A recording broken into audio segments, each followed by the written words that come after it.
இந்த வீடியோல ரெசிஸ்டரோட பேசிக்ஸையும் அப்புறம் எப்படி ரெசிஸ்டர்ன்ற ஒரு பொருள் ரெசிஸ்டன்ஸை கிரியேட் பண்ணுதுன்றதையும் எப்படி பலவிதமான பொருட்கள்ல ரெசிஸ்டன்ஸ் இருக்கு ரெசிஸ்டன்ஸ் உருவாகுதுன்றத பத்தியும் இந்த வீடியோல தெளிவா பார்க்கலாம். ஓகேவா? ஃபர்ஸ்ட் ரெசிஸ்டர்ன்றது எல்லா எலக்ட்ரானிக் டிவைசஸ்லயுமே இருக்க ஒரு பேசிக்கான எலக்ட்ரானிக் காம்போனன்ட். இதை நீங்க வெவ்வேறு சைஸ்ல வெவ்வேறு கலர் கோட்ஸ்ல பார்த்திருப்பீங்க. இதோட முக்கியமான பர்பஸே எலக்ட்ரிக்கல் கரண்ட் ஃப்ளோ கண்ட்ரோல் பண்றது, சென்சிட்டிவ் காம்போனன்ட்ஸை காப்பாத்துறது, எலக்ட்ரிக்கல் சிக்னல்ஸோட ஷேப்ஸை மாத்துறது. இந்த மாதிரி voltage divider, signal processor, mobile phone, TV, laptop இப்படின்னு எந்த பக்கம் பார்த்தீங்கன்னாலும் நீங்க ரெசிஸ்டரை அதிகமா பார்த்திருப்பீங்க. ரெசிஸ்டன்ஸோட எஸ்ஐ யூனிட்டை ஓம்ஸ்ல குறிப்பிடுவாங்க. அது ஏன்னா இது 1827 கண்டுபிடிச்சவரோட பேரு ஜார்ஜ் சைமன் ஓம்.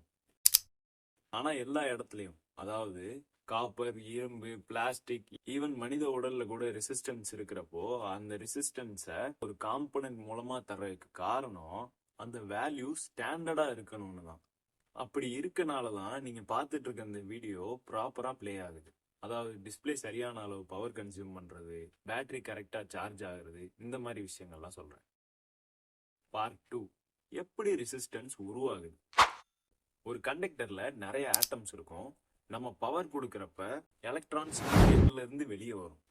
இப்படி வந்துட்டு இருக்கப்ப அந்த எலக்ட்ரான்ஸ் ஆட்டம்ஸ்ல மோதி ஹீட் எனர்ஜியா கன்வெர்ட் ஆயிரும். அதனால நம்ம கொடுத்த அளவுக்கான கரண்ட் அவுட்புட்ல கொஞ்சம் தடுக்கப்படுது. அப்படிதான் ஒரு நார்மல் வயர், மனித உடல், இப்படி எல்லாத்துலயுமே ரெசிஸ்டன்ஸ் உருவாகுது. அதாவது எலக்ட்ரான்ஸ் தடுக்கப்படுது, அதனால எலக்ட்ரான்ஸ் கம்மியாகுது. இங்க ரெசிஸ்டன்ஸ் அதிகமாக்குற ஃபேக்டர்ஸ் 3 இருக்கு. 1, ஹீட் அதிகமானா ஆட்டம்ஸ்லாம் வைப்ரேட் ஆகும். அதனால அதிகமான எலக்ட்ரான்ஸ் ஆட்டம்ஸ்ல போய் மோதும். 2, அதிக லென்த் இருக்கப்போ எலக்ட்ரான்ஸ் அதிக ஆட்டம்ஸை கடந்து போக வேண்டியிருக்கும். அதுவும் எலக்ட்ரான்ஸை கொலைடாக வைக்கும்.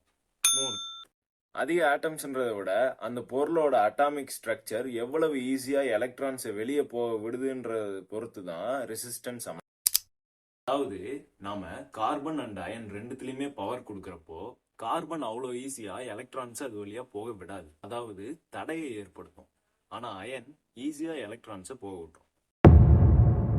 ஸோ இப்படிதான் எல்லா இடத்துலையுமே ரெசிஸ்டன்ஸ் உருவாகுது. இப்படிதான் கார்பன் ரெசிஸ்டிவ் அலாய்ஸால உருவாக்கப்படுற ரெசிஸ்டர் ஒர்க் ஆகுது. ஸ்டாண்டர்டான ரெசிஸ்டன்ஸையும் தருது.